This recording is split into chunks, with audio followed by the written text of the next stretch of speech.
ना ਅਸੀਂ ਫਲਸ਼ ਜਾ ਸਕਦੇ ਹਾਂ, ਨਾ ਅਸੀਂ ਨਹਾ ਸਕਦੇ ਹਾਂ।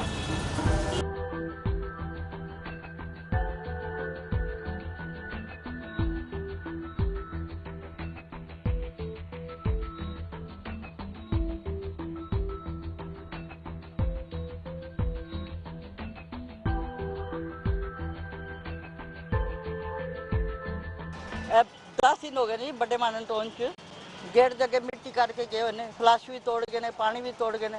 ਕੋਈ ਸਾਧਨ ਨਹੀਂ ਹੈ ਸਾਡਾ, ਅਸੀਂ ਹੁਣ ਪ੍ਰਾਈਵੇਟ ਮਜ਼ਦੂਰ ਲਗਾਏ ਨੇ ਜਿਹੜਾ ਪਾਈਪ ਪਵਾ ਸਕੀਏ। ਤੇ ਇਹਦਾ ਕੀ ਹੱਲ ਲੱਗੋ, ਇਹ ਮਿੱਟੀ ਇੱਦਾਂ ਹੀ ਪਈ ਰਹੇਗੀ ਜਾਂ ਚੱਕਣਗੇ?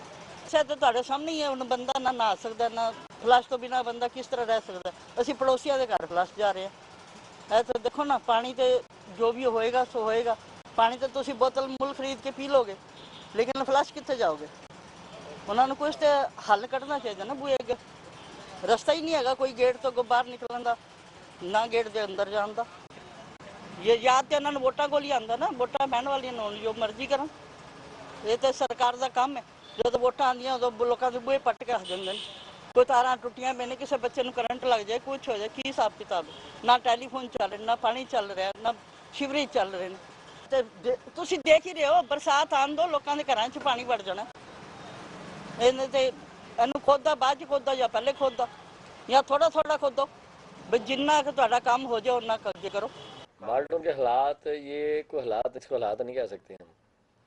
ये तो ना बैठ के धूल फेंकने वाली बात है। इतनी मिट्टी उड़ती है, अस्थमा का मैं पेशेंट हूँ, बाहर जाते मुझे खांसी शुरू होती है। इतना डस्ट है कि बंदा रह नहीं सकता मालटोन में। इस रोड पे तो आप देखो ना, बाहर गाड़ियाँ खड़ी, कितनी धूल जमी है उनके ऊपर। और ये कोई हाल है? आज 15 दिन हो गए, कोई सुनवाई नहीं है। सारे सीवरेज हमारे बंद पड़े हैं, हमारा पानी बंद पड़ा है। क्या हम यहाँ रहने नहीं, हम यहाँ छोड़ के चले जाएं, मालटोन छोड़ दें हम? ये क्या और भाई, 5 साल कुछ नहीं हुआ। देखो क्या हुआ 5 साल, सड़कें टूटी रहती थी, आके पैच लगा जाते थे, टेम्पररी ठीक कर देते थे बस। मतलब आम बंदे की तो कोई ज़िंदगी नहीं है। हम तो बैठे हैं भगवान के भरोसे ही, उसको ईश्वर को याद करते हैं दिन रात, उसी का नाम जाता है, वही कराएगा ठीक। जरा सोचिए,